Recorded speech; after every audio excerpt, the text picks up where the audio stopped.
एक बार फिर से हमारे चैनल फिनस्ट्रीट पे। तो आज इस वीडियो में हम बात करने वाले हैं फंडामेंटल एनालिसिस की क्रिप्टो कॉइन्स के बारे में। तो चलिए बिना देर के वीडियो को करते हैं स्टार्ट। एंड ये जो फंडामेंटल एनालिसिस है ये बहुत जरूरी है क्रिप्टो इन्वेस्टमेंट को स्मूथ करने के लिए। आप मान लीजिए आपने कोई बिल्डिंग खरीदी है, तो सबसे पहले आप इसमें क्या चेक करोगे?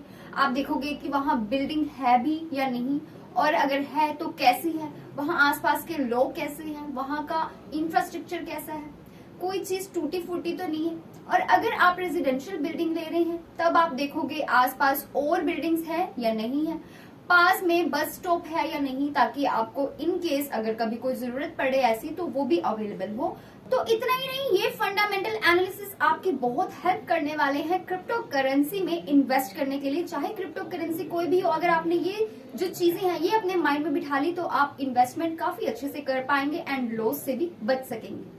तो चलिए फिर शुरुआत करते हैं आज के पहले पॉइंट से, जिसका नाम है प्रोजेक्ट यूज केस।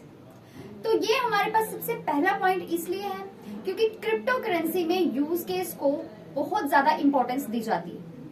जी हाँ, क्रिप्टो करेंसी में यूज केस को ढूंढना कि एक क्रिप्टो कॉइन दूसरे क्रिप्टो कॉइन से कैसे अलग है और वो कौन सा ऐसा रोल प्ले कर रहा है जो दूसरा नहीं कर सकता। अब फॉर एग्जांपल जैसे कंपनी कहती है कि मैं आपकी प्रॉब्लम सॉल्व करने के लिए टोकन क्रिएट कर सकता हूँ, तो ये काम तो इथेरियम ऑलरेडी कर ही रहा है, तो इसमें उसका क्या रोल हुआ?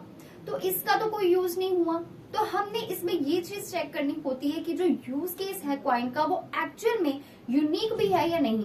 और अगर टोकन सिर्फ नाम के टोकन्स हैं, उसका कोई यूज नहीं है, तो उसे कुछ खरीदा या बेचा नहीं जा सकता और ट्रेड नहीं हो सकता, तो फिर ये यूजफुल किसी भी चीज के लिए नहीं है और ना ही ये कोई यूज केस है। दूसरी चीज हमें जो नोटिस करनी है वो है फाउंडर्स ऑफ क्रिप्टो करेंसीज। जी हाँ, बिल्कुल, क्रिप्टो फाउंडर्स जो है या टीम जो है वो प्रोजेक्ट बनाती क्या है, ये चीज चेक करनी। इसमें ये चेक किया जाता है कि जो फाउंडर्स हैं और टीम है जो प्रोजेक्ट बना रही है, क्या उसके पास उस प्रोजेक्ट को बनाने के लिए रिक्वायर्ड क्वालिफिकेशन है या नहीं, और क्या कभी उसने कोई प्रोजेक्ट बनाया भी है इस फील्ड में या नहीं। और अगर सेम फील्ड में नहीं बनाया तो किसी और फील्ड में कभी बनाया होगा, किसी और फील्ड में कभी काम किया होगा। स्पेशली ये चेक करना कि उनकी रेपुटेशन कैसी रही है और कहीं कभी उन्होंने कोई फ्रॉड तो नहीं किया।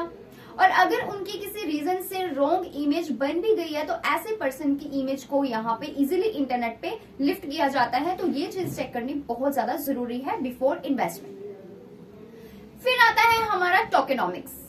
ये एक बहुत ज्यादा इंपॉर्टेंट फैक्टर है क्योंकि किसी भी क्रिप्टो करेंसी या टोकन को खरीदने से पहले, बाय करने से पहले इसे कंसीडर किया जाता है।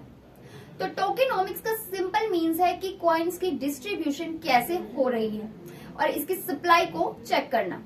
अगर सप्लाई ज्यादा होगी कॉइन्स की तो वो उसकी पावर को इजीली कुछ लोग मैनिपुलेट करेंगे।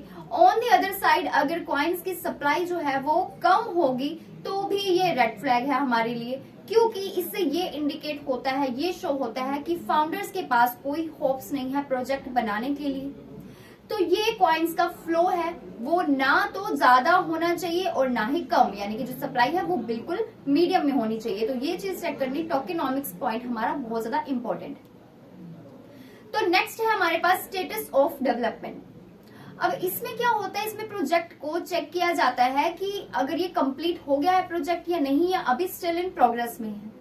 और अगर प्रोजेक्ट कंप्लीट नहीं है तो ये चेक करना कि प्रोजेक्ट किस स्टेज पे पहुंचा है, और ये भी चेक करना कि प्रोजेक्ट की जो डेवलपमेंट की है की जो स्पीड है वो कितनी फास्ट है और कितनी स्लो है, या फिर हो ही नहीं रही। और अगर प्रोजेक्ट कंप्लीट हो चुका है तो उसके फ्यूचर जो प्लान्स है वो क्या रहने वाले हैं, वो क्या होंगे, और उस प्रोजेक्ट पे बाकियों के क्या रिव्यूज हैं। ये सारी चीजों को चेक करना बहुत ज्यादा मैटर करता है in the field of crypto currency. फिर आता है हमारे पास मार्केट प्रेजेंस।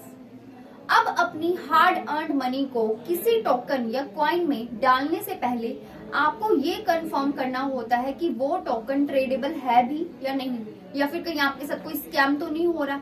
पहले आपको वो प्लेटफॉर्म्स चेक करने होते हैं जहां क्रिप्टो करेंसीज की ट्रेडिंग हो रही है, और उसके बाद आप लिक्विडिटी और ट्रेडिंग वॉल्यूम चेक करोगे, जिससे आपको क्रिप्टो की मार्केट प्रेजेंस पता चलने वाली है। अगर क्रिप्टो करेंसी के हर प्लेटफॉर्म पे इनफ लिक्विडिटी है सफिशिएंट ट्रेडिंग वॉल्यूम के साथ, तो फिर ये ग्रीन सिग्नल है, तब आप इसमें ट्रेड कर सकते हैं। फिर फाइनली आता है हमारे पास लास्ट पॉइंट जो है सोशल प्रेजेंस। ये एक श्योर शॉट वे है जिससे पता चलता है कि आपको टोकन में इन्वेस्ट करना चाहिए या नहीं। यहाँ से आपको पता लगेगा कि प्रोजेक्ट को लेके क्या रिस्पॉन्स है, कैसा रिस्पॉन्स है, पॉजिटिव है या नेगेटिव है। अगर प्रोजेक्ट को पॉजिटिव रिस्पॉन्स मिलता है और ये मार्क है अबव लिस्टेड पॉइंट्स में, तो क्रिप्टो में इन्वेस्ट करना आपको बेनिफिट दे सकता है।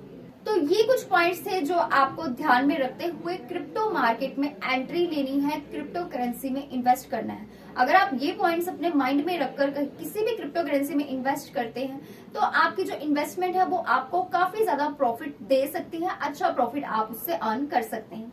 सो that's all for today's video. ये थी आज का टॉपिक जो था fundamental analysis of crypto coins. तो I hope you found this video useful and informative. ऐसे ही फर्दर इन्फॉर्मेशन के लिए जुड़े रहिए हमारे चैनल फिनस्ट्रीट के साथ। Stay tuned.